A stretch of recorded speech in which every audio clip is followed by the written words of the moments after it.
All right, so welcome to the latest in our series of educational podcasts for the West Point Partners. I'm Joe Bianca, joined by Tom Bellhouse, Executive Vice President of West Point Thoroughbreds, and one of our favorite trainers in the West Point Arsenal, Tom Morley. Tom, thanks for joining us. Thanks for having me. This is going to be fun. So, there's a lot of different equipment changes that are bandied about and discussed in terms of improving horses, moving horses forward. We're going to cover several of them. We'll maybe do about 5 minutes per topic. And then if you have any other topics or any questions or comments that you want us to include in maybe a future podcast, just throw them in the comments right below. And, we'll ask Tom or a future trainer on the podcast. Let's start with blinkers. So blinkers is an interesting one because it does not seem like to a layman like that hood should make that much of a difference, especially the short blinkers. But yet sometimes you'll see horses completely wake up with blinkers on, show more speed, be less intimidated. From your experience, what kind of triggers do you have with horses where you say, hey, this horse needs a pair of blinkers? So I think the first thing to explain when it comes to blinkers is how a horse's natural vision is, and they actually have X vision, so they can see every bit as well behind them as they can in front, and their eye vision actually crosses over like that. So what you and I struggle to see behind us or cannot see at all, a horse can see very, very clearly. They have this complete peripheral vision. So blinkers, the size of the cup, etc., means we're taking away some of that peripheral vision from them. We're taking away the fact they can see what's going on behind them. And whether that's a small part and very close to them, behind them, to the bigger cup that will cover the whole of the vision and basically constrict their vision to a straight line in front of them, that is the idea of a blinker. And then obviously we can have anything ranging from a cheetah blinker, which is something that's basically an inch wide, all the way to a full cut blinker, or a extension blinker or a run out blinker, which effectively covers one or the other eye and allows them a very, very small slice of vision out of that one eye, but allows them full vision out of the other. And that invariably is the right eye 95% of the time that we cover up with an extension blinker to stop a horse running towards the open space outside of them. And then we can add holes and we can add slices into the blinker so that they're having the effect of making a horse concentrate on them in front, but they also do have the opportunity to see horses coming at them from behind at the same time. So there's a whole range of what we call headgear that we can use, ranging from very, very small cheetah blinkers to a full cut blinker. Yeah, and just to follow up on that real quick, like what is, like I said, sometimes people use it to get more speed out of a horse. Like what a horse in your barn, like could you think of a horse that you looked at and said this horse might benefit from a pair of blinkers, and why would you make that decision? Yeah, more often than not, I use it for focus. And with older horses, it's something to try if they've not had it before, especially if you've claimed a horse and they've never worn blinkers and you're trying to get them to re-find a bit of form that they had in their past history. Or the younger horses, especially normally I find the colts, if you think they're lacking focus in their fast work or in their application of themselves in day-to-day training full stop, a small pair of blinkers can very often be of benefit as well. And quite often I will train a young horse in blinkers, but once the penny's dropped and the level of concentration is where I want it to be, I will take the blinkers off. And if it maintains the level of focus that I'm hoping for, then I will leave the blinkers off them. Interesting. I'll toss it to Tommy B now. Talk about the ultimate equipment change. Gelding. Like Tom, you've had all sorts of experiences with horses, West Point horses over the years that, needed to be gelded for whatever reason. And you two Toms can take it away and what that entails and what kind of benefits come from that. Tom, over the years, in the early years of West Point Thoroughbreds, the majority of our horses were bought at 2-year-old and training sales. And then as the years have progressed, we've gotten heavier and heavier in the yearling market, which allows basically the development of the horse to begin at breaking and the introduction to the bridle and such. I go there because traditionally over the years, gelding will be done for from our perspective for two reasons. Usually for performance due to lack of focus, like you said, with blinkers, bad behavior, things like that, to get the horse to concentrate on being a racehorse.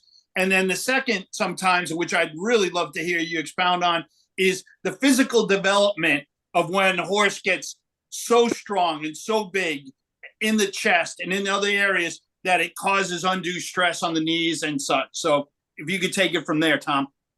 I think you've absolutely hit the nail on the head. There are basically 2 or 2.5 reasons why we geld a horse. And I guess the one we should start with is a lack of application. We are dealing with juvenile animals here, and we all know what younger men can sometimes lose focus over and maybe not apply themselves to their full potential due to the fact that they're not entirely focused on what they're meant to be doing. If you remove the source of that, then very often you will see a natural progression in the application of themselves.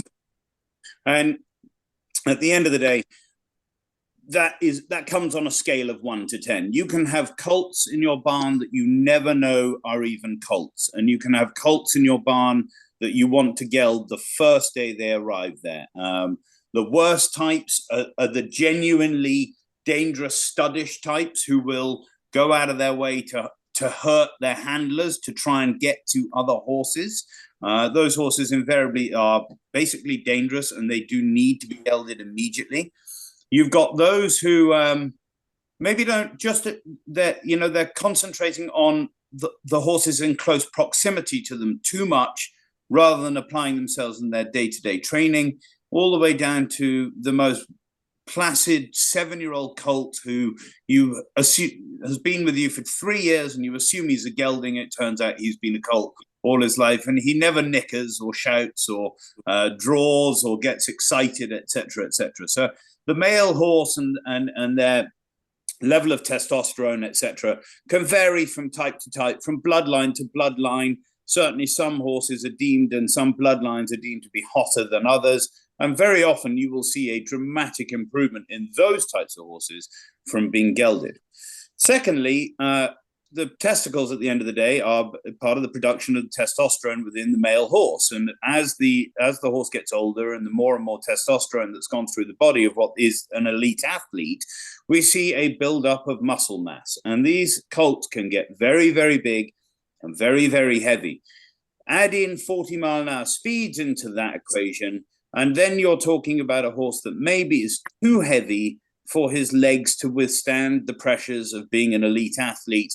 That also is an idea, is a reason to cut a horse, to take away any further physical development of basically muscle mass. Now, that may sound detrimental towards them being an athlete, but we are not trying to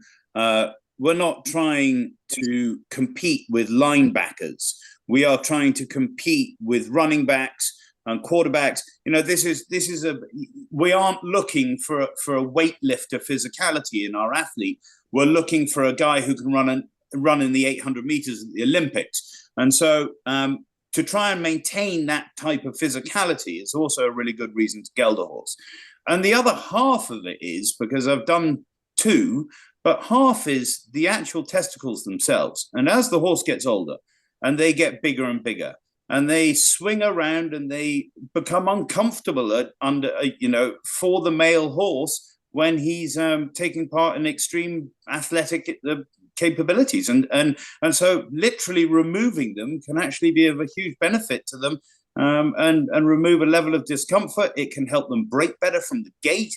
It helps them move better behind. And at the end of the day, that's where the power and the strength comes from, is from behind. And if they are physically moving their legs around testes, then they're not developing themselves the way they could be as athletes. That's such an interesting point. Like, if you go through the past performances and you see some of these older claimers or starter allowance types, very rarely do you ever see an intact 6, 7-year-old, 8-year-old horse. So that's a great point, that, it just becomes sort of a natural thing to do as if they're going to be competing as they get older. Just a quick follow-up on that. Is there ever any since like severe downside to gelding a horse, or at worst, is it like a neutral thing? It doesn't make that much of a difference. Are there certain horses that you have gelded that have come back worse for the wear for one reason or another? Yeah, I'm rather loath to geld 2-year-olds unless they're unruly and studdish and dangerous around the barn, because I do think that they probably need their testicles to continue to physically develop through their 2-year-old year. After that, it's down to ownership, it's down to pedigree, it's down to ability level. But I think probably one of my favorite lines that I use in these circumstances is, if he wins 5 grade as a gelding, are you going to hold it against me? And 95% of the time, once an owner has had the time to process this, the answer is no, you may can continue on. Look, at the end of the day, we're talking about a minute percentage of the annual foal crop that go on and win grade ones. And as such, you know, invariably these horses are probably better being gelded at 3 or 4 years old. And I also believe that there's a time that's too late. I think if you geld a 5 or 6-year-old, it can be very, very hard on those horses as well. They are, they spent the whole of their lives with a certain level of chemistry, of hormones within their body. If you suddenly remove testosterone from a 5-year-old, then they can crash pretty badly as well. So I think probably the optimum time is at the end of their 2-year-old, beginning of 3-year-old career, or some point during their 3rd year. You know, it's funny that you mentioned it, because we had, and you think back in time of all the horses that have come through our program, and there is, I understand part of it. There is a genuine pushback from a partner when you tell them that their horse is going to be gelded, because I guess in a way you are taking away a little bit of that dream that they were going to turn into the next flight line and be that stallion and such. There was an old trainer that I remember from back when I was a kid. They said, if I would have gelded them all, I only would have been wrong once.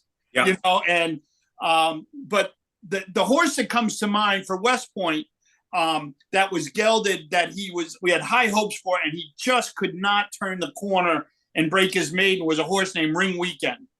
And Graham had Ring Weekend, and Ring Weekend was just a pain around the barn. He dragged the hot walker. He tried to do stupid stuff.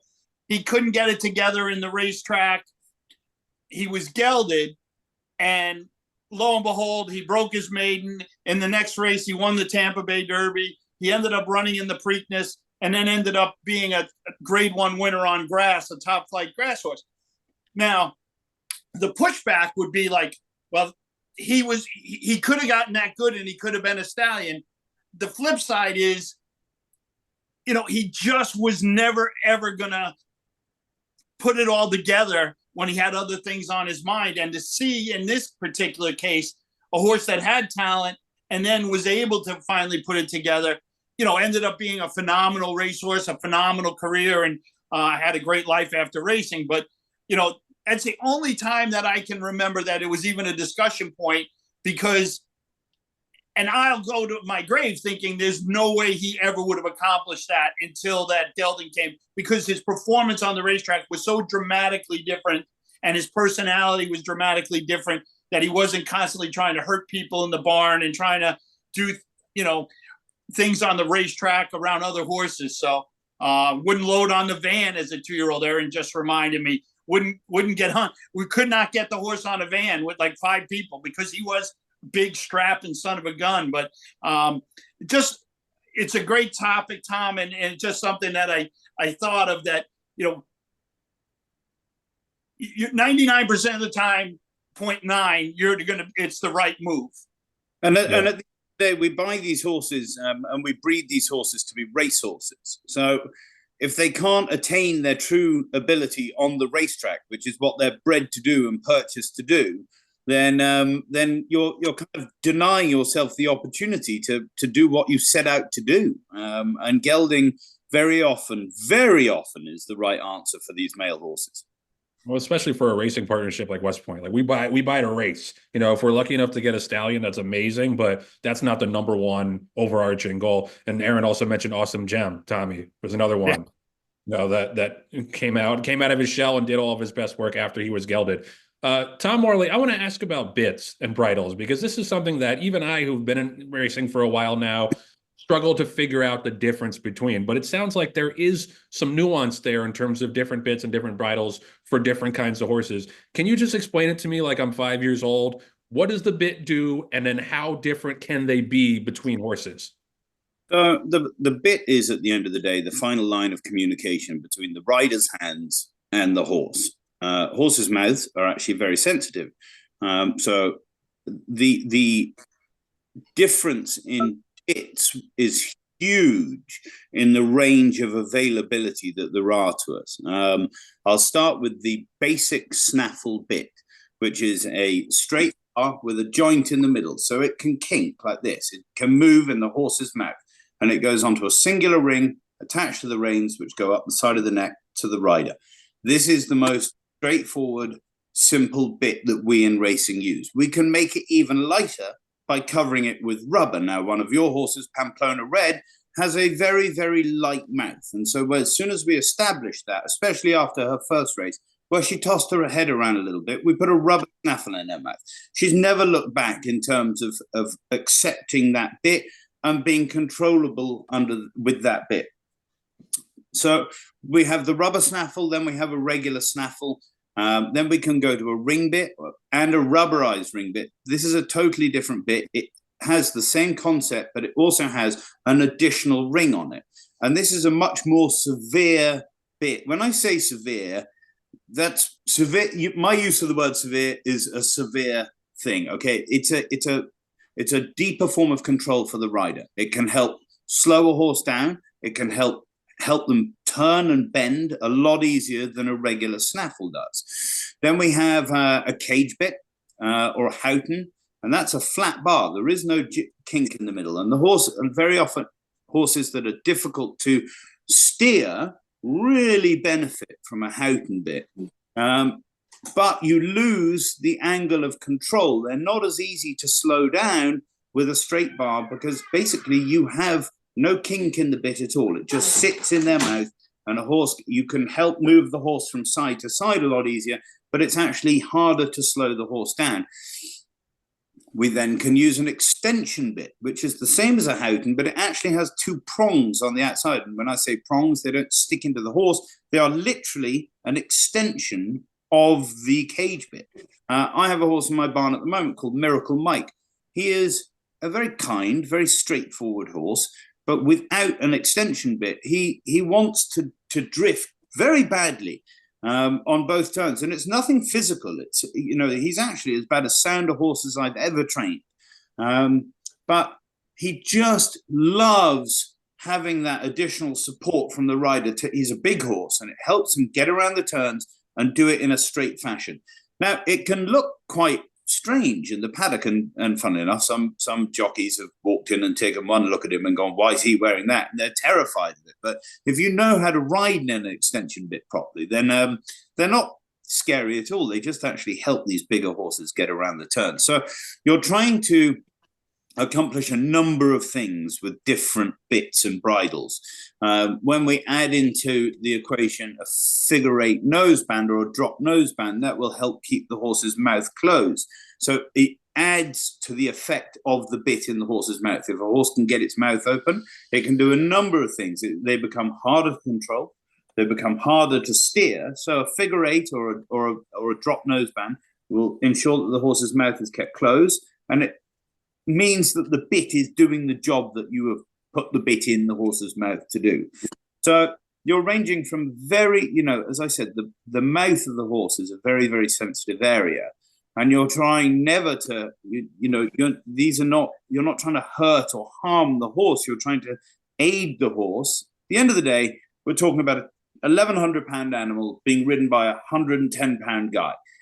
It's an unfair advantage. One of them's got 4 legs. One of them's 5'2" and weighs as much as my suitcase. So they need to be able to have this line of communication, and that happens through the mouth and through the difference in bits that we can use. Great point. Absolutely great. When you talk about bits, Tom, a question that is consistently asked by our partners, especially when we're on the ground in the paddock, is the use of a tongue tie. Yep. You know, right when when the horses, the tongue tie is put on the horse, occasionally you'll see some saliva, some foam build up around the mouth, and the natural inclination is, oh, they don't like it. And as soon as the race is over, you see when the horses come back, you see the groom or the assistant trainer popping the tongue tie off. Explain, A, the use of a tongue tie, and B, how commonplace it is now in today's race. So the first thing is you shouldn't worry about a horse having saliva dribbling out of their mouth before a race, especially with a tongue tie. At the end of the day, that is a natural reaction for a horse who's about to go effectively into combat, as it were. So you will see most trainers, tongue tie or no tongue tie, rinse a horse's mouth out before they go. It's the same as an athlete taking a sip from their water bottle and spitting it on the edge of the pitch before they put their helmet on and head out onto the football pitch. Secondly, the tongue tie. There are a number of reasons to use a tongue tie. One is to make sure that the horse cannot pull its tongue back into the mouth and then get it over the bit. A horse with a tongue over its bit is very, very difficult to control. So it ensures that the tongue is in the right place. Now, naturally, a horse will not do this, but some horses will try and get their tongue over the bit. And you can use a number of bits. You can use a Houghton noseband, which lifts the bit up. You can use a figure eight to keep their mouth closed, or you can put a tongue tie on, which ensures, or you can do all of the above. And so what you're trying to do is it's an addition to the bit, as it were. It's another piece of equipment that we can give the jockey to allow them to maintain the best control from the horse with the equipment that he's given. The second thing that's very important in certain occasions with a tongue tie is when a horse displaces or flips its palate. Now, if a horse is the angle of a horse's head and its trachea changes with every stride. And if during a race a horse manages to pull its tongue back into the back of its mouth, it can flip its soft palate into its airway, and that totally obstructs the breathing pattern of the horse. You literally have your epiglottis in the windpipe, so they are not breathing. You'll hear them making a very raspy noise. Now, a tongue tie can be a huge benefit to stop horses doing this. On the flip side of that coin, if a horse displaces while it's wearing a tongue tie, the fastest way for it to replace its soft palate is to swallow. But if it has a tongue tie on, it can't swallow, so it can't replace its soft palate. So it's a trial and error process with these horses where you're trying to work out what is the set of equipment.